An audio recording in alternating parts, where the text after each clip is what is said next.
DG ISPR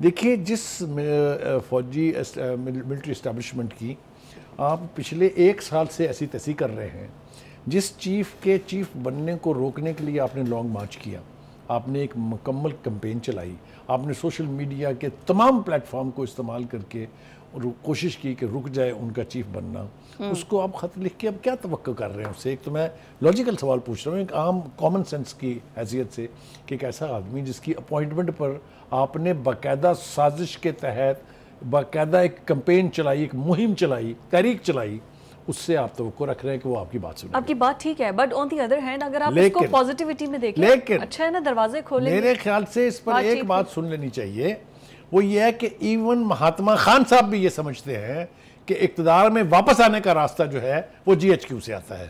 کیا اس کا مطلب یہ نہیں ہے؟ کیا ان کو ایک ایسی پارٹی جس کی سنگل لارجسٹ پارٹی ہے نیشنل اسمبلی کے اندر، ایک صوبے میں ان کی حکومت ہے، پنجاب جیسے صوبے میں اتنی لمبی تعداد ہے ان کے ایم پی ایز کی، کیا ان کو سیاسی راستہ اختیار نہیں کرنا چاہیے؟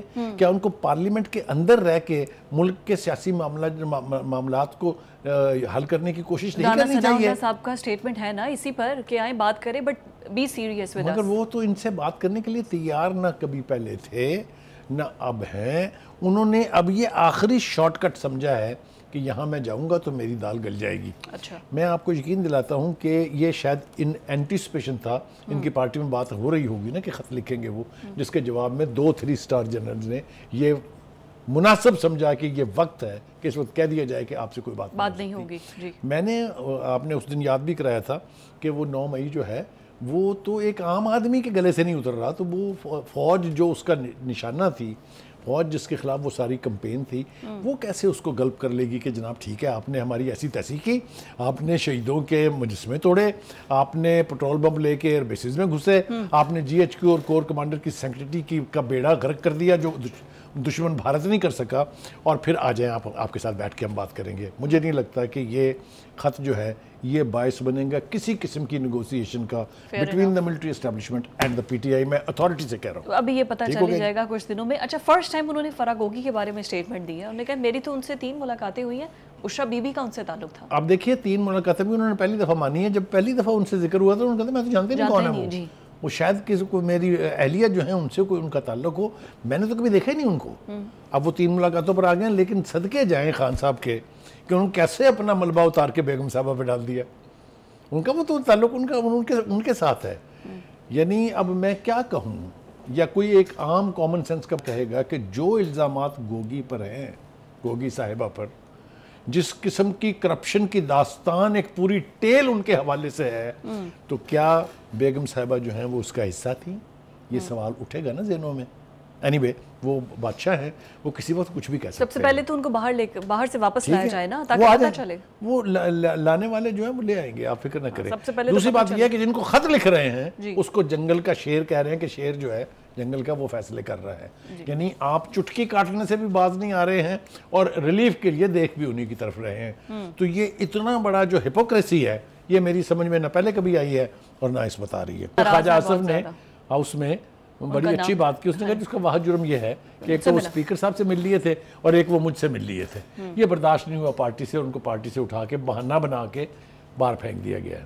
اینی وے ہم اس کو تو سبسکرائب نہیں کرتے، لیکن ہم یہ ضرور کہیں گے کہ شیر افضل مروت از اے پرسن جس نے جس وقت پارٹی بالکل زمین بوس ہوئی تھی 9th میں کہ پوسٹ 9th میں اگر ایرا آپ کو یاد ہو، اس وقت وہ بندہ جو ہے وہ کھڑا ہوا، الیکشنز میں کیمپین میں بھی پوری کیمپین الیکشن میں صرف اس بندے نے چلائی ہے، باقی تو اپنی جگادریاں اور اپنی جو سیٹیں ہیں اس کو انشور کر رہے تھے۔ Any way having said that, لیکن ابھی تو وہ بیرسٹر گوہر کے ساتھ بیٹھے بڑے تبادلہ خیال ایسے جب عمر ایوب تقریر کر رہے تھے بالکل ساتھ ان کی چیئر پہ، دیکھیے وہ تو دیکھیے یہی تو بات ہے کہ آپ جب فیس ٹو فیس آتے ہیں تو آپ کے رویے کچھ اور ہیں، جب آپ بانی کے سامنے جاتے ہیں تو آپ کے رویے کچھ اور ہیں، یہ سارا کچھ ریفلیکشن ہے of what is happening inside the PTI. Hypocrisy. Anyway, یہ تو ابھی چلتا رہے گا۔ اس کا ذکر ابھی خواجہ آصف نے بھی کیا جی اس کے اوپر بڑی ڈیبیٹ ہو رہی ہے۔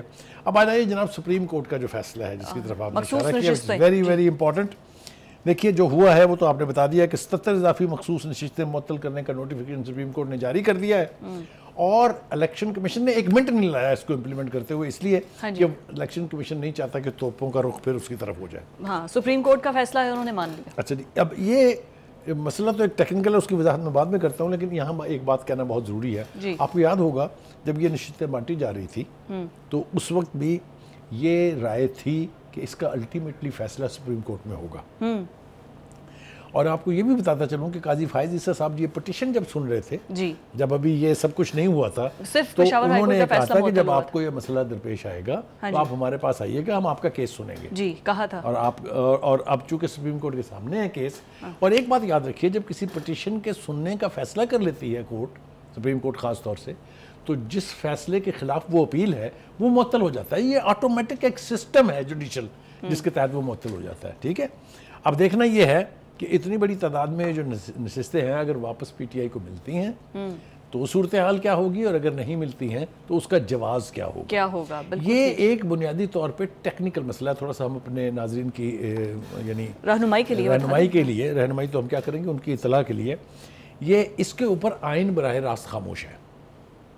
یعنی آئین آپ کو نہیں بتاتا کہ اگر اس طرح کی صورتحال پیش آئے گی تو اس کے اوپر کیا حل ہے. لیکن الیکشن کمیشن کا ڈائلیما یہ تھا کہ ہاؤس کو پورا کرنے کے لیے، جس کو الیکٹرل کالج آپ کہہ لیں، اس کو پورا کرنے کے لیے ان سیٹوں کو کسی نہ کسی کو تو دینا ہے الیکشن ایکٹ کے تحت نا. ٹھیک ہے جی، الیکشن ایکٹ کے تحت انہوں نے اس کی ڈویژن کر کے جس پارٹی کی جتنی سیٹیں تھی اس کے مطابق ان کو انہوں نے ایلوکیٹ کر کے کورم پورا کر دیا.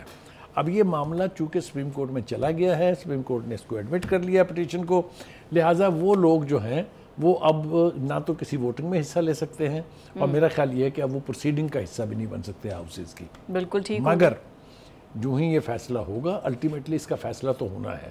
دیکھیے اصل صورتحال یہ ہے کہ جس پارٹی کا فلیگ سر پہ لے کے یہ سارے دعوے کیے جا رہے ہیں پی ٹی آئی کی طرف سے، اس پارٹی کے رہنما حامد رضا صاحب نے لکھ کے الیکشن کمیشن کو دیا تھا کہ چونکہ ہم نے الیکشن نہیں لڑا ہے اور ہمارا کوئی بندہ الیکشن نہیں جیتا ہے، لہذا ہمارا کوئی دعویٰ نہیں ہے ان سیٹوں کے اوپر. لیٹر ان کا تھا بالکل الیکشن کمیشن یہ لیٹر جو ہے الیکشن کمیشن نے دکھا بھی دیا تھا. تو بہرحال اب سارا معاملہ جو ہے ان دا سپریم کورٹ، اور سپریم کورٹ اس کے اوپر طے کرے گی کہ اس سے آگے کس طرف جانا ہے. شہباز شریف نے ریزائن کر دیا ہے نون لیگ کی صدارت سے. اب یہ بھی معاملہ جو ہے نا، اس کو آپ سرفیس پہ نہیں دیکھ سکتے، اس کی بھی بڑی گمبھیر بیک گراؤنڈ ہے، اور وہ اگر آپ اجازت دیں گے تو تھوڑا سا میرے خیال سے نواز شریف واپس بیک آن دا گیم آ رہے ہیں نا. مجھے یوں لگتا ہے کہ اس فیصلے کے بعد کہ پرائم منسٹر صاحب نے صدارت سے استعفیٰ دے دیا ہے، اور خبریں یہ ہیں کہ نواز شریف صاحب اس پارٹی کے صدر بننے جا رہے ہیں، تو اس کا مطلب یہ ہوا کہ نون لیگ نے پی ڈی ایم کی وہ سارا کچھ برداشت کرنے کے بعد پھر سے ایک پارٹی بننے کا فیصلہ، یعنی ایک سیاسی جماعت بننے کا فیصلہ کر لیا ہے. اور یہ یقینی طور پر ایک اچھا اومن ہوگا اگر نواز شریف صاحب اس کی صدارت سنبھال لیں گے، اس لیے کہ سینٹر میں حکومت نون لیگ کی ہے، پنجاب میں حکومت نون لیگ کی ہے. ان دونوں حکومتوں کو ایڈوائس اور یعنی گائیڈنس کی ضرورت ہے. لہذا جو بھی فیصلہ پارٹی کی لیڈرشپ کرے گی، یعنی نواز شریف صاحب کریں گے، وہ ڈاؤن دا لائن اس کے اوپر پھر عمل درآمد ہوگا، امپلیمنٹیشن ہوگی. انہوں نے کنٹرول بیسیکلی اپنی پارٹی کا اپنے ہاتھ میں کر لیا ہے واپس. اچھا جی، اب یہ کہ نواز شریف صاحب جو ہیں ان کو یہ پارٹی کی صدارت چھوڑنی کیوں پڑی تھی، وہ ذرا تھوڑا سا ریکال کرنا بہت ضروری ہے. یہ شہباز شریف کے سٹیٹمنٹ میں آیا. اگر آپ کو یاد ہو تو جو پاناما کا ایپیسوڈ تھا، اس کے بعد جس وقت پاکستان کی عدلیہ میں جوڈیشل ایکٹیویزم اپنے عروج پر تھا، اس وقت ان کو وزیر اعظم کے عہدے سے فارغ کیا گیا ایک فالس پریمیسز پر، کیونکہ پاناما کے جو الزامات تھے وہ تو ثابت نہ ہو سکے، نہ ان کا نام تھا اس میں، اقامہ تخلیق کیا گیا. آپ کو یاد ہے نا اچھی طرح سے. پھر اس کے بعد انہیں وزارت عظمیٰ کے گھر سے نکال کے اور دفتر سے نکال کے کہا آپ پارٹی کی صدارت بھی نہیں لے سکتے. ان کے جو امیدوار سینٹ کا الیکشن لڑ رہے تھے ان سے کہا کہ آپ اپنی پارٹی کا جھنڈا استعمال اور نام استعمال نہیں کر سکتے، آزاد کے طور پہ لڑیں گے. یہ سب کچھ ہوا نا اسی ملک میں. تو سب سے بڑی تکلیف دہ بات یہ ہے. اچھا ایک بات، آپ جب نواز شریف کو ان کے اقتدار سے ہٹایا گیا، پرائم منسٹر ہاؤس سے گھر بھیجا گیا، پارٹی کا صدارت ان سے لے لی گئی واپس، ان کا جو بیانیہ تھا وہ ہو گیا تھا اینٹی اسٹیبلشمنٹ. اب چونکہ واپس آ رہے ہیں تو کیا اینٹی اسٹیبلشمنٹ بیانیہ دیکھیے اگر ان کے بیانیے میں تبدیلی آنی ہوتی تو وہ اس وقت پرائم منسٹر ہوتے ہیں. اچھا وہ پرائم منسٹر صرف اس لیے نہیں بنے ہیں کہ وہ اپاہج قسم کا وزیر اعظم نہیں بننا چاہتے, وہ کسی سٹریس یا کسی پریشر کے تحت پرائم منسٹرشپ نہیں کرنا چاہتے, اس لیے یہ پٹ ہز فٹ ڈاؤن, اس نے کہا میں نہیں بنتا. ایک اور بات جو کرنی بہت ضروری ہے وہ یہ کہ ایک تو یہ کہ پرائم منسٹر صاحب چونکہ ایک اتحادی حکومت کے سربراہ ہیں, لہذا اتحادیوں کو ساتھ لے کے چلنا ہے, انٹرنیشنل ارینا میں بھی جانا ہے, کانفرنسز بھی اٹینڈ کرنی ہے, یونائٹڈ نیشن کے سیشن بھی اٹینڈ کرنے ہیں, بائی لیٹرل وزٹس بھی کرنی ہیں, تو ان کے پاس بہت کم وقت بچتا ہے پارٹی کو دینے کے لیے.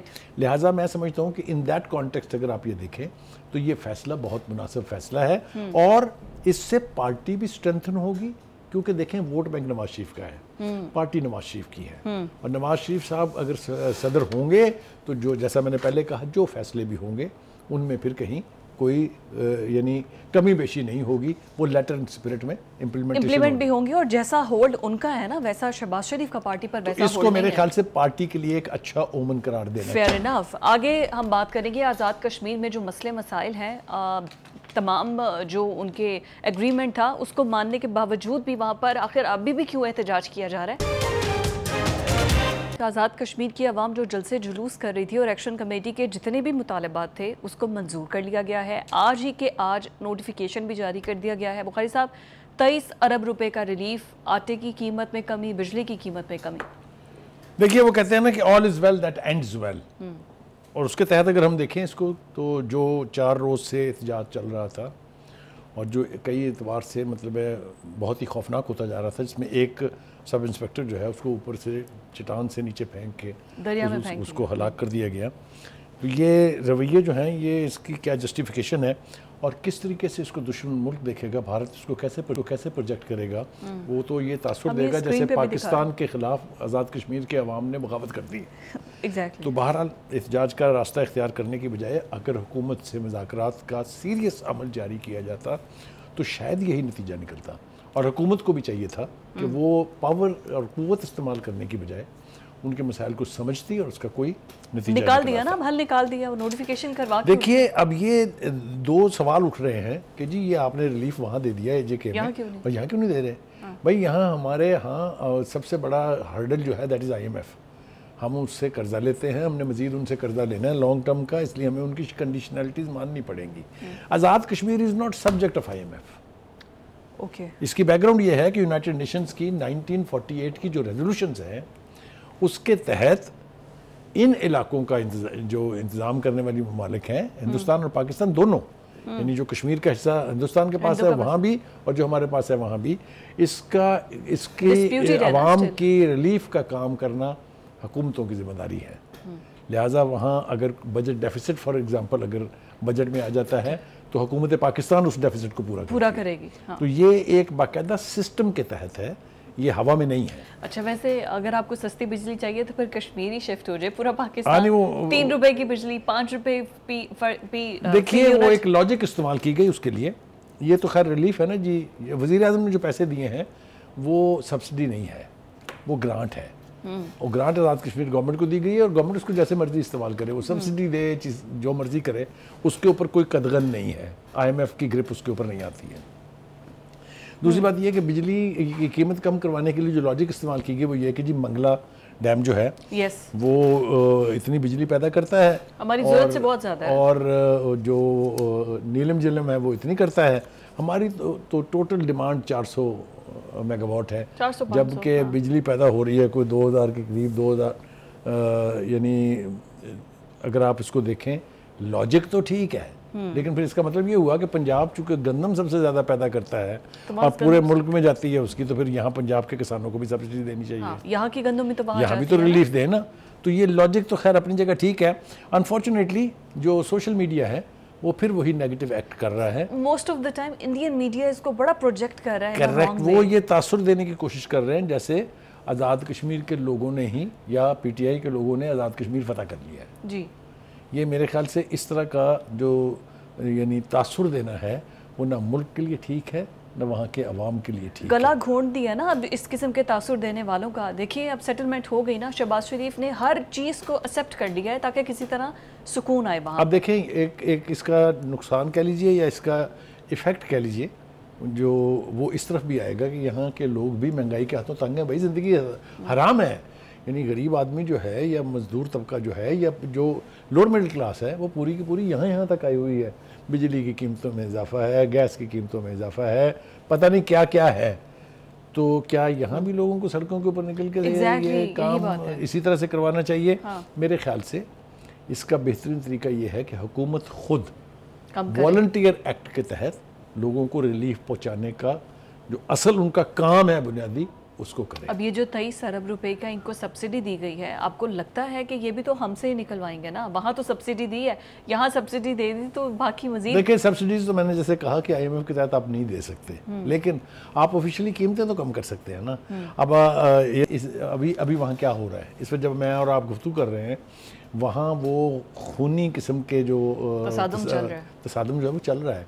آپ رینجر کی گاڑیوں کو جلائیں گے, آپ ان کو آگ لگا دیں گے, تو آپ یہ تو نہیں تصور کر سکتے, نہ آپ کو یہ سوچنا چاہیے کہ آگے سے آپ کو پھول پیش کیے جائیں گے. ظاہر ہے ایکشن ہوگا, ظاہر ہے ٹیئر گیسنگ ہوگی.